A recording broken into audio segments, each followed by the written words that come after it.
जाऊ द्या, विरोधी पक्षनेत्याचा मुद्दा मी काढत नाही, परंतु आता एवढं प्रचंड दैदिप्यमान यश निवडणुकीमध्ये मिळालं की खऱ्या अर्थाने विरोधकांना काय करावं काय करू नये हेही सुचत नाही. आणि म्हणून त्यांना एक तोंड लपवायला एक खांब मिळाला, ईव्हीएम. आता जिंकता येईना म्हणतो ना आपण, नाचता येईना अंगण वाकडं, तसं जिंकता येईना ईव्हीएम वाकडं अशी त्यांची गत झालेली आहे.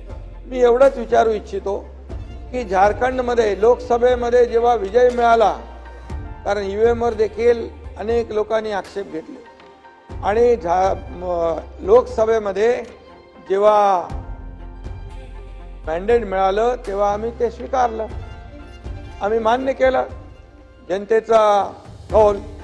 आणि त्यावेळेस विधानसभेची काही लोक मांडणी करू लागले आणि विधानसभेचं मंत्रिमंडळ देखील तयार झालं आणि मंत्रिमंडळाचं खातेवाटप देखील झालं. परंतु विधानसभेमध्ये जनतेने हे सगळं मंत्रिमंडळ बरखास्त केलं आणि त्यांची जागा त्यांना दाखवून दिली.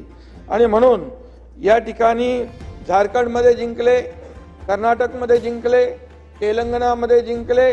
आता तर ओमर अब्दुल्ला आपलेच इंडिया अलायन्सचे पार्टनर आहेत, त्यांनी सांगितलं ईव्हीएमचं रडगाणं बंद करा, निवडणूक आयोगाने ईव्हीएमचा रडगाणं बंद करा आणि जनतेने जो दिलेला जो निर्णय आहे तो मान्य करा. शेवटी हा जनतेचा अपमान आहे, हा जनाधार जो जनतेने दिलेला आहे त्याचा अपमान आहे.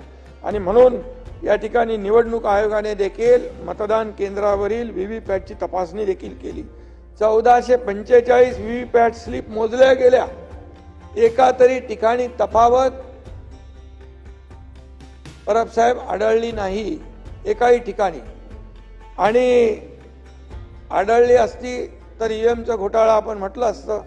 आणि म्हणून पराभवाचं खापर फोडायला कोणीतरी हवं, म्हणून या ठिकाणी ईव्हीएमचा घोटाळा, ईव्हीएमचं आंदोलन या ठिकाणी सुरू आहे.